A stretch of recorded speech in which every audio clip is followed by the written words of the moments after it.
Globalisation का मतलब क्या होता है कि अपनी इकोनॉमी को वर्ल्ड इकोनॉमी के साथ जोड़ना, यानी बाहर से ट्रेड, कैपिटल, टेक्नोलॉजी और लोगों को आने देना और यहाँ से अपने देश से लोगों को बाहर भेजना, ताकि यहाँ के लोग बाहर जाकर उनकी टेक्नोलॉजी सीख के आ सकें और ऐसे ही वहाँ पे जाकर बिज़नेस कर सकें, और सेम वे में बाहर से आने वाले लोग यहाँ पर भी टेक्नोलॉजी जो है उसका फ़ायदा उठा सकें और यहाँ से बिज़नेस कर सकें। इससे क्या होता है, दोनों ही कंट्रीज़ को, इकनॉमीज़ को फ़ायदा होता है। फिर उसके बाद इंडिया की गवर्नमेंट ने इंपोर्ट्स की लाइसेंसिंग पर काफ़ी सारा चीज़ों को आसान कर दिया। पहले सामान की क्वांटिटी पर रिस्ट्रिक्शंस होती थी, उसे हटा दिया, और टेक्नोलॉजी को इम्प्रूव करने के लिए लिबरलाइजेशन को बढ़ावा दिया और बाहर से आने वाले सामान को के इंपोर्ट को काफ़ी आसान बना दिया। फिर एक्सपोर्ट्स को बढ़ावा देने के लिए जो यहाँ से एक्सपोर्ट किया जाता था उस पर टैक्स भी कम कर दिया, और फॉरेन एक्सचेंज यानी कि जो फॉरेन करेंसी होती है उसको लेकर कई सारे रिफॉर्म्स किए गए। लिबरलाइजेशन अगला टॉपिक हमारा, कि जो बाहर से आने वाली प्राइवेट सेक्टर था या अपने देश में काम करने वाला प्राइवेट सेक्टर था, पहले उसके ऊपर बहुत सारे लाइसेंसिंग रेस्ट्रिक्शंस लगाए जाते थे, लाइसेंस के रेस्ट्रिक्शंस लगाए जाते थे, और बाद में उन रेस्ट्रिक्शंस को हटा दिया गया, ख़त्म कर दिया गया, और चीज़ों को की जो मूवमेंट थी उसमें काफ़ी आसानी कर दी गई, और अब प्राइवेट फर्म्स अपना स्केल ऑफ ऑपरेशंस खुद डिटरमाइन कर सकती थी। टैक्स रेट्स कम कर दिए गए, और इंपोर्ट और एक्सपोर्ट के लिए जो प्रोसीजर था उसको काफ़ी इजी कर दिया गया। इससे क्या हो गया कि जो फॉरेन कैपिटल थी, जो बाहर से आने वाले कंपनीज थी, उन्होंने पैसा उनके लिए इन्वेस्ट करना आसान हो गया, क्योंकि उन्हें लगा कि अब यहाँ की पॉलिसीज़ हमें फ़ायदा पहुँचा सकती हैं। फिर इसके बाद प्राइवेटाइजेशन से हमारा क्या मतलब है कि जो प्राइवेट सेक्टर था उसका रोल अब काफ़ी इम्पोर्टेंट कर दिया गया एज़ कम्पेयर टू पहले, जो कि पब्लिक सेक्टर का रोल था, गवर्नमेंट सेक्टर का रोल था, काफ़ी इम्पोर्टेंट था। इसके लिए पब्लिक सेक्टर के अंदर से कई सारे जो बिज़नेस थे या फिर जो इंडस्ट्रीज़ थी, उनके अंदर से पब्लिक सेक्टर का पैसा निकाल कर या फिर उन्हें प्राइवेट सेक्टर को बेच दिया गया, और उनकी जो मैनेजमेंट थी वो भी प्राइवेट सेक्टर को दे दी गई। और इंडिया में प्राइवेटाइजेशन अचीव करने के लिए गवर्नमेंट ने पब्लिक सेक्टर के रोल को फिर से सही तरीके से फिर से डिफ़ाइन किया कि पब्लिक सेक्टर सिर्फ यहीं तक ही काम करेगा, इससे ज़्यादा आगे काम नहीं करेगा। फिर गवर्नमेंट ने पब्लिक सेक्टर में डिसइन्वेस्टमेंट करनी शुरू की, यानी कि जो पब्लिक सेक्टर में पैसा लगा हुआ था उसको निकालना शुरू किया, और लिमिटेड सेक्टर्स जो कि इकोनॉमी के डेवलपमेंट के लिए बेसिक इंफ्रास्ट्रक्चर ज़रूरी था, जहाँ पर सिर्फ वहीं पर ही पब्लिक सेक्टर को लिमिटेड रखा। और इसके बाद जो इंडस्ट्रीज़ गवर्नमेंट सेक्टर में ठीक से काम नहीं कर पा रही थी, जिन्हें सिक यूनिट्स कहा जाता है, उन्हें फिर board of industrial and financial reconstruction के अंडर डाल दिया गया, जिसके हिसाब से जो सिक यूनिट्स हैं या तो उन्हें बंद कर दिया जाए या तो किसी प्राइवेट इंडस्ट्री को दे दिया जाए। तो इस तरह से ये सारे रिफॉर्म्स किए गए। तो बिज़नेस एनवायरनमेंट के अब हम देखते हैं कुछ डायमेंशंस, जिसमें पहला आता है इकोनॉमिक एनवायरनमेंट, जिसमें जो हमने शुरुआत में पढ़ा था, जैसे रेट ऑफ इंटरेस्ट क्या चल रहा है लोन के ऊपर, चीज़ें कितनी महंगी चल रही हैं, लोगों की इनकम में क्या चेंज आया है, मॉनेटरी पॉलिसी क्या होती है, वो आपको समझने के लिए एक्सप्लेनेशन की यहाँ पर अभी ज़रूरत नहीं है। बेसिकली मॉनेटरी पॉलिसी इकनॉमी के अंदर मनी को लेकर जो पॉलिसी है गवर्नमेंट की, उसके बारे में है। प्राइस लेवल कितना चल रहा है, ये कुछ बेसिक इकोनॉमिक फैक्टर्स हैं जिनसे एक बिज़नेस का एनवायरनमेंट डिसाइड होता है, इकोनॉमिक एनवायरनमेंट डिसाइड होता है। फिर आता है सोशल एनवायरनमेंट, जिसमें customs, beliefs, literacy rate, education levels, lifestyle, values, ये सारी चीज़ें आती हैं।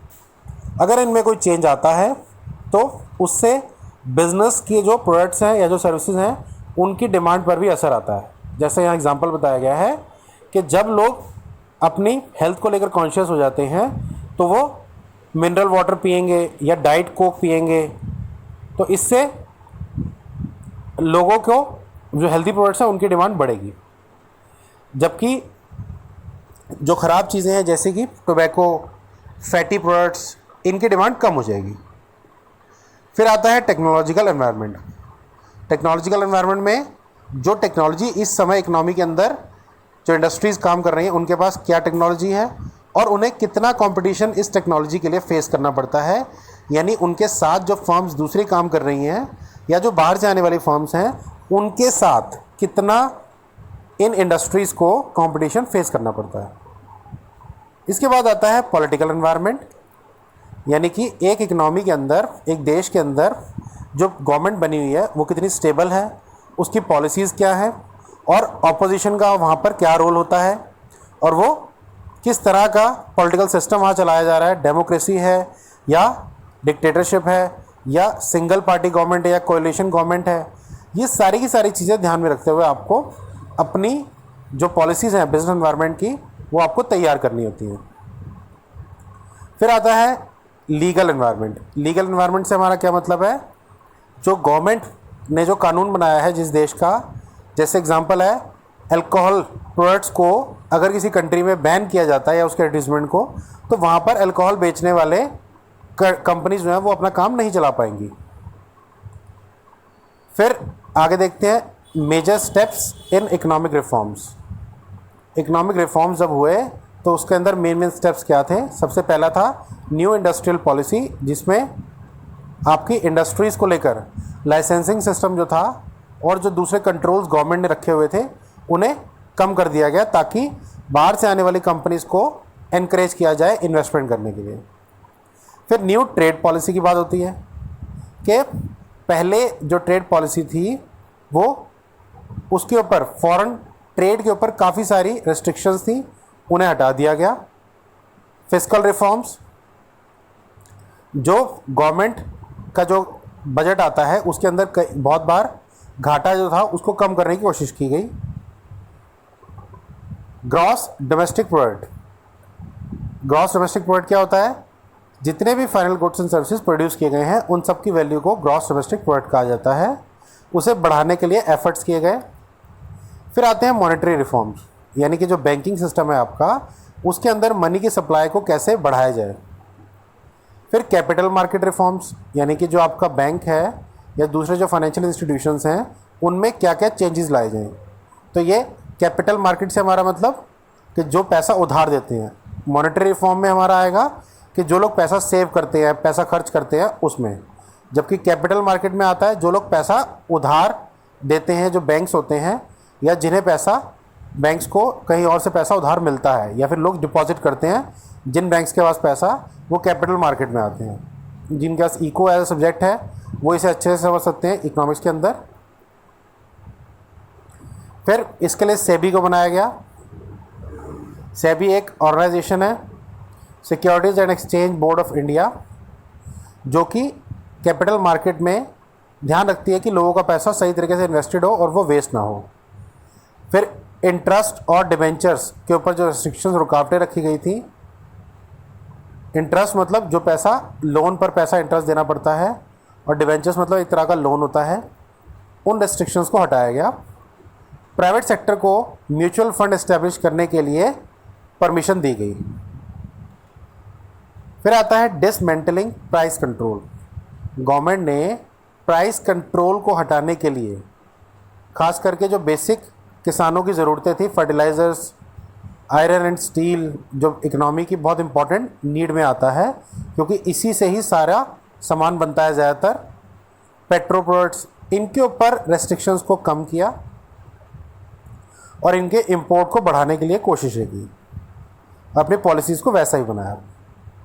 अब इससे गवर्नमेंट की जो पॉलिसी चेंज हुई जब, तो इससे क्या इम्पैक्ट पड़ा बिज़नेस और इंडस्ट्री के ऊपर, क्योंकि बाहर से अब कंपनीज़ को अलाउ किया गया तो इससे कंपटीशन बढ़ने लगा, लाइसेंसिंग कम हो गई और नई फर्म्स के आने से इंडियन फर्म्स को बाहर का कंपटीशन फेस करना पड़ा। कस्टमर्स को ज़्यादा क्वालिटी प्रोडक्ट्स मिलने लगे तो कस्टमर्स की सोच भी बढ़ने लगी, तो अब वो ज़्यादा अच्छी क्वालिटी के प्रोडक्ट्स की डिमांड करने लगी। और टेक्नोलॉजिकल एनवायरनमेंट, जो टेक्नोलॉजी थी उसमें भी इम्प्रूवमेंट आई, तो नई तरह की टेक्नोलॉजी से सामान बनने लगा। अब न्यू इंडस्ट्रियल पॉलिसी के हिसाब से जैसे जैसे मार्केट में फोर्सेस चेंज होती गई, डिमांड और सप्लाई, तो इससे ज़्यादा नई तरह के प्रोडक्ट्स की डिमांड बढ़ने लगी और सप्लाई बढ़ने लगी। तो इससे नए नए चेंजेस जो इकनॉमी में आए उसके हिसाब से पूरी इकनॉमी को बदला गया।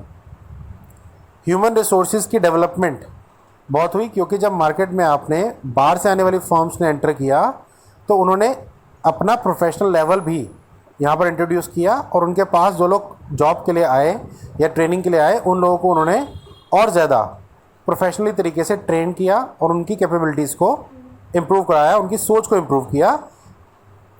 ऐसे ही मार्केट ओरिएंटेशन, क्योंकि पहले मार्केट में सिर्फ सामान बेचा जाता था, लेकिन फिर मार्केटिंग का कंसेप्ट आया, यानी कि वो सामान मत बेचो जो कि आप बेचना चाहते हो, वो बेचो जिसकी कस्टमर को ज़रूरत है, जिससे कस्टमर के अंदर कोई नीड, उसकी प्रॉपर नीड सेटिस्फाई होती है।